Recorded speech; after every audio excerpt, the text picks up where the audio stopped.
అక్కమ్మ చెంగుతోను శ్రీరామచంద్రుడి తల మీద పెట్టి, శ్రీరామ ఏంటి స్వామి ఇలాగా తుఫాను సృష్టించేస్తావు నువ్వు ఎలాగ ఇలా తడిసిపోతుంటే నలగని ఏడుస్తా, నువ్వు నిన్ను తడవనివ్వను, నేను నా చెంగుతోటే నిన్ను కాపాడుకుంటాను అలాగని ఆ చలిని ఆవిడ తీసుకుంటుంది. అప్పుడు అలాగా అధికారి వచ్చాడు, గోపన్న తహసీల్దారు వచ్చి చూస్తే ఏంటి ఆవిడ అలా చేస్తుందంటే, అక్కమ్మ ఇలా శ్రీరాముడి గురించి అలా చేస్తుంది, భక్తురాలు అని చెప్తారు ప్రజలు. చెప్పేటప్పటికి అయ్యో ఇంతలాగా ఉండాలి కానీ రామ్మ మా ఇంటికి తీసుకెళ్తాను రా అంటే, నేను రాను, నా రాముడే ఎక్కువ నాకు, నా రాముడు వానలో ఉండగా నేను ఉన్నాను అలాగని అంటది. ఏంటి ఇప్పుడు ఇంతలా చేస్తుంది, నేనేమో భవనంలో ఉంటున్నాను అలాగని. అప్పుడు సర్లే నేను కట్టింతానమ్మా, రాములవారికి గుడి కట్టిదాకా నేను కూడా భవనంలో ఉండనని అప్పుడు ప్రజల దగ్గరికి వెళ్ళి ప్రజల దగ్గర చెంగు పట్టి అడుగుతాడు. అప్పుడు అందరూ శ్రీరాముడి గుడికి ఇస్తారు సంత, ఇచ్చేతాడు బోల్డ్ ధనం పూకవుద్ది. అప్పుడు 16 లక్షల మొహరీలు నవాబుకి ఒక పెట్టిలో పెట్టి పంపి ఒక లేఖ కూడా పంపుతాడు. నేను ఇలా శ్రీరాముడు గుడి కట్టింతనాను, ప్రజలు సొమ్ము ఇచ్చారు, సొమ్ము వచ్చింది, ఆ సొమ్ముతోటి నాకు మీరు అనుమతి ఇవ్వాలని అడిగితే ఆయనకి వెళ్దాం, మైమోళ్ళు తీసేసుకుంటారా డబ్బులు, ఇలా గుడికి వాడేసుకున్నాడని చెప్పేటప్పుడు నవాబు కోపం వచ్చి గుడి కట్టించేస్తాడు అనమాట. గుడి కట్టించేస్తాక అక్కడ శ్రీరాముని ప్రతిష్టం చేసి మామూలుగా రాముడికి సీతకి పచ్చల పథకం, రవ్వల పథకం అన్నీ చేయించేసి రాముల వారికి లక్షణ పథకం, ముత్యాల పథకం అన్నీ చేయించి మామూలుగా అన్నీని బోల్డ్ బాగా రంగరంగ వైభోగంగా గుళ్ళు నిర్మించేస్తాడు. ప్రారంభోత్సవం కూడా అవుతాయి. అయ్యాకను ఆయన ప్రారంభోత్సవం అయ్యాక ఈ లోపల నవాబు వచ్చి, నువ్వు ఇలా గుళ్ళు కట్టింతావా నాకు చెప్పకుండానంటే, నేను లేఖ రాసి పంపానండి, ఇది ప్రజల సొమ్ము, ఇది మీకు పంపిస్తున్నాను కానీ వినిపించుకోవడం, నువ్వు నాకు చేరలేదు, దాని గురించి నేను ఖైదులో పెడతానని ఖైదులో పెట్టేస్తారు. ఆవిడ ఖైదులోను బోల్డ్గా కష్టపెట్టేస్తారు, కొరడాలు ఇచ్చి కొడతారో, పెద్ద పెద్ద బండలను మోయిస్తారు, అసలు తిండేమో అసలు బాగా పెట్టరు, అలాంటిది కారం అన్నాలు పెడతారు, అవన్నీ తినలేక రామా ఏంటి స్వామి అని రామా అంట అదే తింటా, అదే అమృతం అనుకుంటా, అదే బాగా బస్తాయి పళ్ళు అనుకుంటా, అదే కమలా పళ్ళు అనుకుంటా తింటాడు. తిని రామా నేను భరించలేను, నేను ఇంక ఇసం తాగి చచ్చిపోతాను, లేకపోతే నేను ప్రాణాపాయ వ్యసం చేసుకుని చచ్చిపోతాను, కానీ ఇంక దెబ్బలు నేను భరించలేను, నేను నీకోసమే చేశాను, కానీ నేను తప్పు చేయకుండా తప్పు చేసినట్టు అనుభవించవలసి వస్తుంది, నేను భరించలేను ఇంక దెబ్బలు, నన్ను నీ దగ్గరికి తీసుకెళ్ళిపోమని ఏడుతాడు. అప్పుడు అమ్మ సీతమ్మ తల్లి నీకన్నా రావట్లేదా కొంచెం కనికరం, రామయ్యకి చెప్పి పంపవా అని అడుగుతాడు. అప్పుడు సీతమ్మ తల్లి అడుగుద్ది, ఏటి స్వామి ఇలాగా కోపాన్ని వదిలేశారంటే, అప్పుడు రాముడు సరే ఇంకా అయిపోయింది, మామూలుగా కష్టపడింది, 14 నెలలు బాధ పెట్టాడు, ఆ 14 నెలలు అయిపోయింది చిలకని, దాని గురించి ఆ దెబ్బలు తిన్నాడు, ఇప్పుడు మేము వెళ్తున్నాం అలాగని లక్ష్మణ అన్నాడు. అలాగని రాముడు లక్ష్మణుడు వచ్చి నవాబుకి కల్లో కనిపించి, ఇంకోను రామదాస్కి డబ్బులు తీసుకున్నాడు అన్నావు కదా, ఇంకో 16 లక్షల మొహరీలును తీసుకోవాలి కానీ చెప్తాడు. అప్పుడు ఏంటి ఎవరు మీరు అని అడిగితే, నా పేరు రామోజీ, ఇతని పేరు లక్ష్మోజీ అని చెప్తాడు. అప్పుడు లక్ష్మణ వేసి అనేటప్పటికి మామూలుగా లక్ష్మణుడు కోసల వర్షం కురిపిస్తాడు. అప్పుడు ఆ కోసల చూసుకుని అప్పుడు కళ్ళు ఎలాగెలా కొనుక్కొని చూసుకునేటప్పటికి అక్కడ కోసలు ఉంటాయి, కళా నిజమని చూసుకుంటే కోసలు ఉంటాయి. ఆ కోసలు చూసి గబగబాను అర్ధరేత్రికాడే రామదాస్ అది గోపన్న దగ్గరికి వెళ్ళి, ఏంటి గోపన్న ఇలాగా నీ కోసం రామలక్ష్మణులు వచ్చారు, నాకు మొహరీలు కట్టేశారు 16 లక్షల మొహరీలను, అలాగని గబగబాను సంఖ్యలు తీయించేసి గౌరవించి మళ్ళీ నీ వజ్రవైడూరి యామానిక్యాలను ఇచ్చి ఓ పల్లకీలో గోపన్నను కూర్చోబెట్టి వాళ్ళ ఇంటికి సగౌరవంగా పంపుతాడు.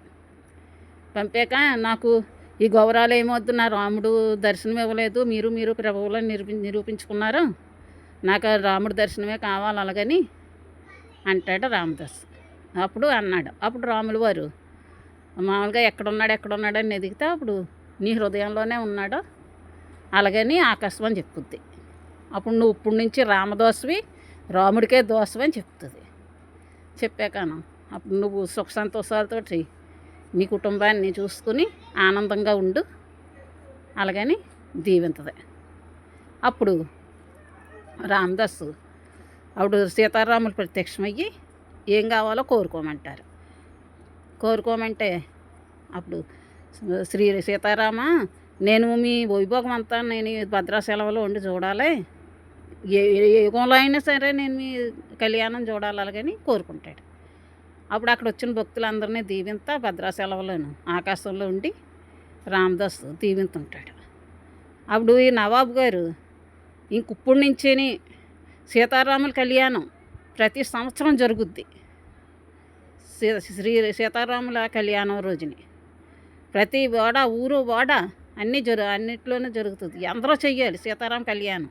ప్రభుత్వం భద్రాచలం రాముల వారికి ముత్యాలు ప్రభుత్వం తరపుగా తలంబ్రాల బియ్యం పంపుతారు, ముత్యాలు పంపుతారు, పట్టు వస్త్రాలు పంపుతారు.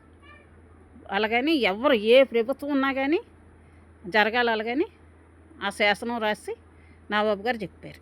అప్పటి నుంచి ఊరు మామూలుగాను శ్రీరాముడు గుడి లేని ఊరు లేదు, శ్రీరాముడు గుడి లేని వాడ లేదు. అందరూ శ్రీరామనవమికి సీతారాముల కళ్యాణం చేసుకుంటా భద్రాచలంలోను సీతారాముల కళ్యాణం అవుతా చాలా ఆనందంగా ఉంటారు.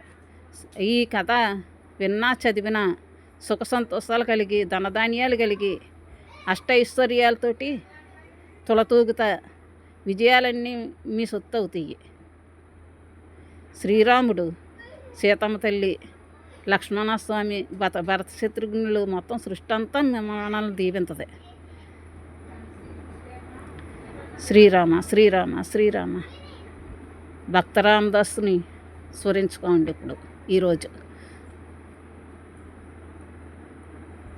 సీతారామ సీతారామ సీతారామ సీతారామ సీతారామ సీతారామ సీతారామ సీతారామ సీతారామ సీతారామ సీతారామ.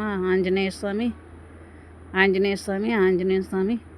శ్రీకరమౌ శ్రీరామనామం గీతామృతసారం పావనమీ రఘురామచరణం శ్రితజనమందారం. కోటి తపస్సుల వేల వరముల విలువ ఒక్క రామం. ఆ సదాశివుడు తన మదిలోని ఎల్లవేళలా జపించు రామం. శ్రీకరమౌ శ్రీరామనామం గీతామృతసారం పావనమీ రఘురామనామం శ్రితజనమందారం.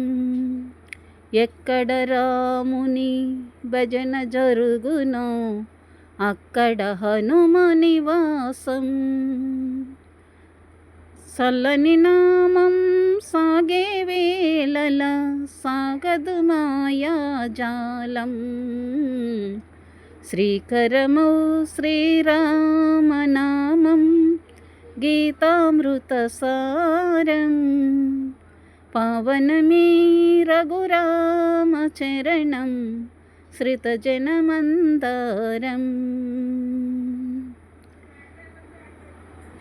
వదలనురా నిన్ను రఘురామా, వదలనురా నిన్ను రఘురామా.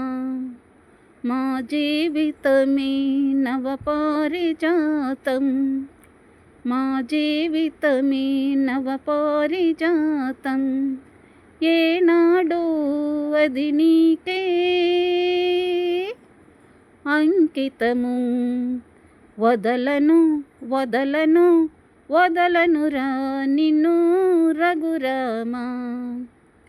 కోరను ఎప్పుడు అతి కోరికలు, అడగను నిన్ను వేరే వరములు. కోరను ఎప్పుడు అతి కోరికలు, అడగను నిన్ను వేరే వరములు. కలతలు కనరాని కన్నీరే లేని, కలతలు కనరాని కన్నీరే లేని. బతుకుంటే చాలు మాకు అదే 10,000. వదలను వదలను వదలనురా నిన్ను రఘురామా. మా జీవితమే నవపారిజాతం. ఏనాడు అది నీకే